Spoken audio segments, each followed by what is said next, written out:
moi, parfois, je fais la prière et à un moment, j'arrête.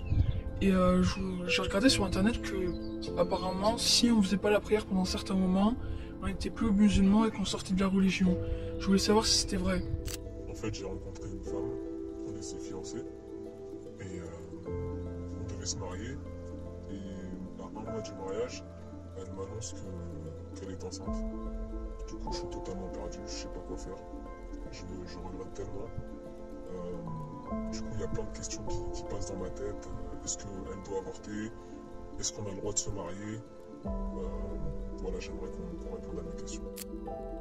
J'ai mes enfants qui ont l'âge de prier depuis pas mal de temps, mais qui ont énormément de mal. Et moi, je suis sans arrêt derrière eux à les pousser, donc avec l'impression en fait qu'ils la font pour moi, mais pas pour Allah.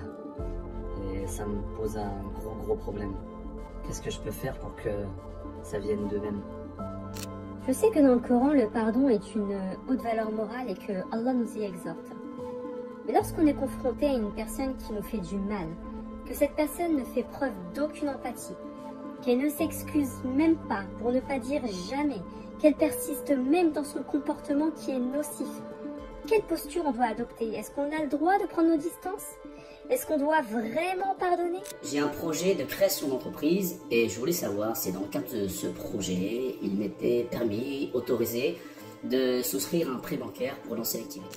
Voilà, parce qu'en fait, moi, mes parents ne veulent pas que j'épouse un homme d'une autre culture ou d'une autre couleur de peau. Donc, que dit l'islam par rapport à ça? On entend souvent les imams dire Dieu a dit dans le Coran, Dieu a dit dans le Coran, Dieu a dit dans le Coran. Mais qu'est-ce qui nous prouve que c'est Dieu qui parle dans le Coran et que le Coran vient vraiment et que c'est vraiment la révélation de Dieu? Comment on est sûr?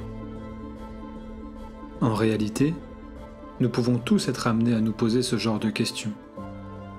C'est même sain de se poser des questions. Ce qui est plus inquiétant, en revanche, c'est lorsqu'on ne cherche plus de réponse.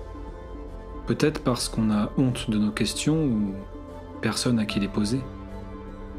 Si vous aussi, vous avez des questions, vous êtes les bienvenus au stand Dar al-Fatwa de la 9e rencontre annuelle des musulmans du Havre, le 30 octobre prochain. Chez Dar al-Fatwa, nous accueillerons vos questions les bras ouverts, de manière anonyme et discrète.